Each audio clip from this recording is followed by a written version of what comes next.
Babrown natin itong ating green onion at i-set aside ko. Yan. Ngayon pala ay Tuesday at pagkaluto nito, dadalang ko rin yung aking anak na panganay, yung aking anak na lalaki. 30 minutes away ang bahay nila. Kaya naisipan kong magluto ng chicken biryani para i-share din sa kanila. Ngayon pala ay March 18. So baka kung alam niyo naman Tuesday, baka mamaya manood tayo ng movie night, Tuesday night, half price. Kaya kung dito kayo nakatira sa Windsor, hindi ko lang alam kung sa ibang city half price din. So dito sa amin sa Windsor, ang movie ay half price. Okay, so mamaya na lang ulit. Hintayin natin mag-brown. Okay, luto na to. Set aside ko na siya at iluto naman natin yung chicken at basmati rice.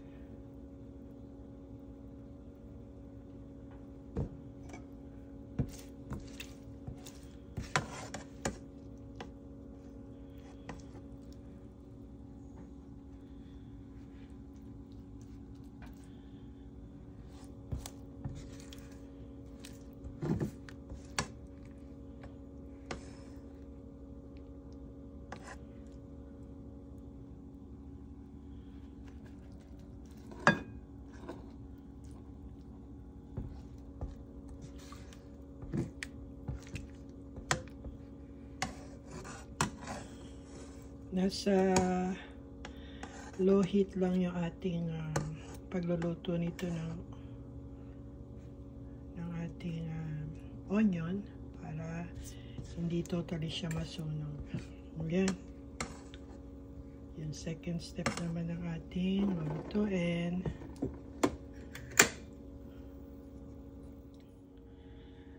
Isa ito sa ingredients pag ma-marinate natin. So nag-mince ako ng garlic at ginger. So ilalagay natin siya sa chicken.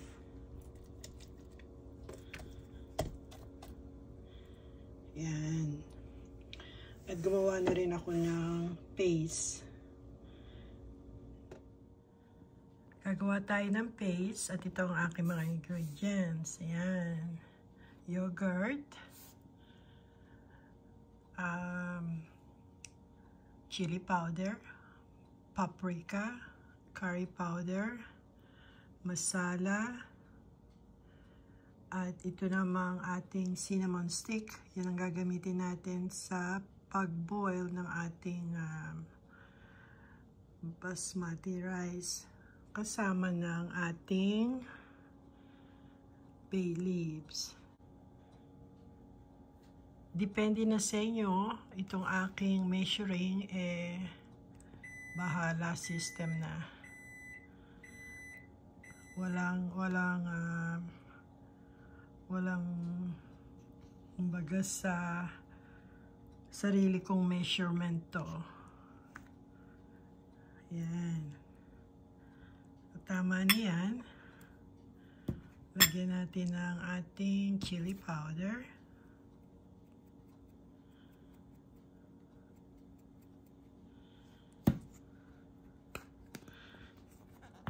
Lagyan din natin ng paprika. Sarado natin. Baka maparami, mahirap maglagay pag hawak mo ang camera. Madali namang magdagdag kesa sumobra. So, yan. Lagyan ko rin siya ng ating chicken powder.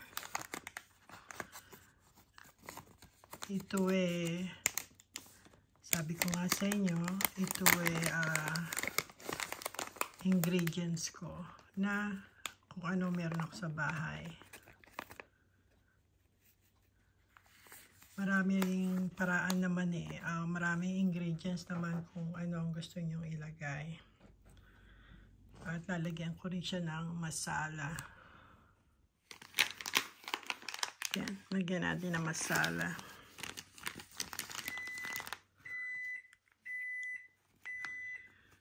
Ayokong maparami. Tama lang. Madali nang magdagdag. Ayan. So, haluin natin.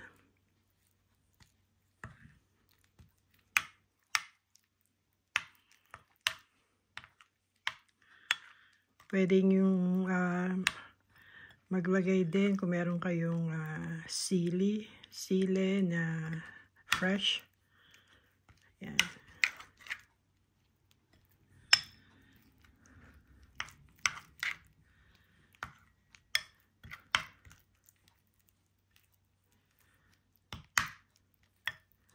Yan, marinate na natin siya sa chicken. Lagay na natin itong ating ginawang paste.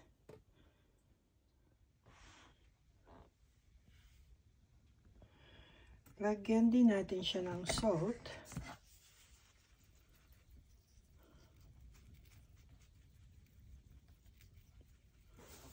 At konting oil. Ayan.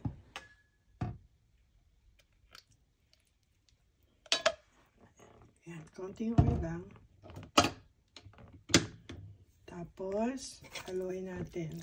Pwede nyo siyang haluin ng kutsara or kamay. Malinis naman ang aking kamay para lahat ma-marinate ang chicken natin at iset aside na 30 to an hour. Okay na yan. Okay?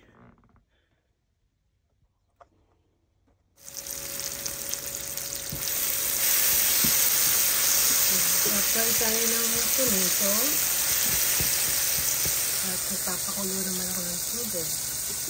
Nilagyan ko siya ng salt, oil, bay leaves, at cinnamon.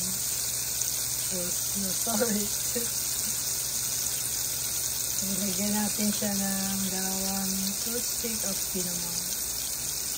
Kumukulo na yung ating tubig at ilalagay na natin yung rice. Saka ito naman yung ating chicken.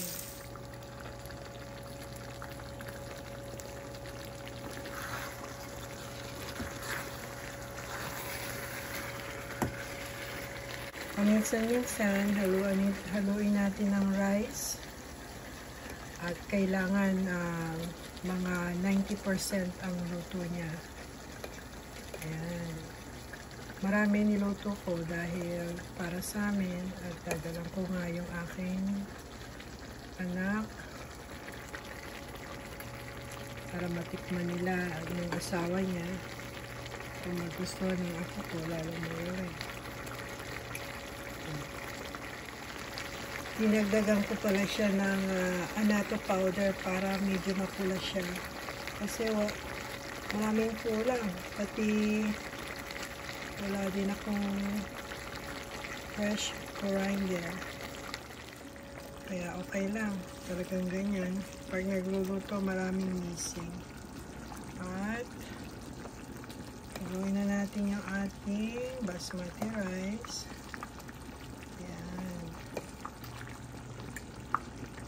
Takpan naman natin itong ating chicken para maluto. Balikan na lang natin ulit.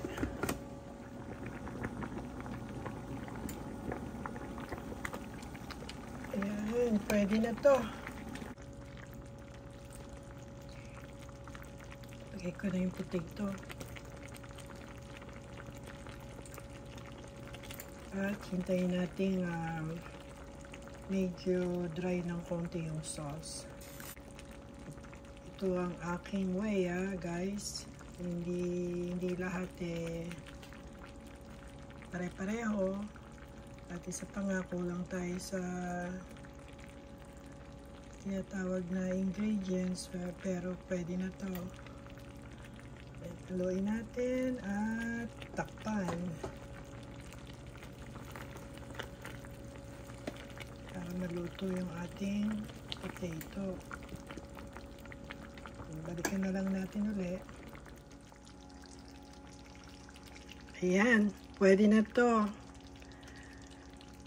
Turn up na natin ang ating kalan. Ayan. So, ile-layers ko na siya. At luto na siya. Yan ang aking simple biryani na luto ng inyong lola.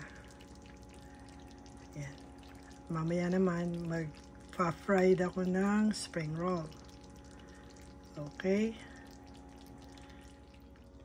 Dalawang set ang gagawin natin dahil yung isa sa amin at yung ito nadaling ko yan sa aking anak.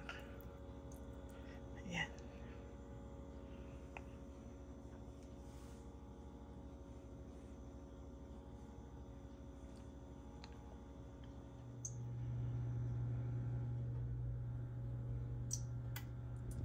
Steam natin siya ng mga 7 to 8 minutes.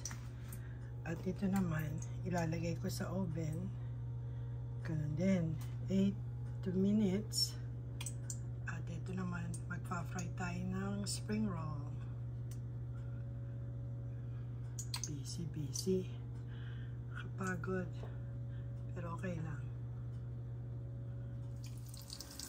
Papaalam na ako, guys. Ayan. Nakaluto na ako ng spring roll. At ito naman, second batch. Yung aking biryani. Slow cook. At yung isa, yan. O paano? God bless everyone. Take care. 5:32 na ng hapon. Ako'y maliligo pa. Okay?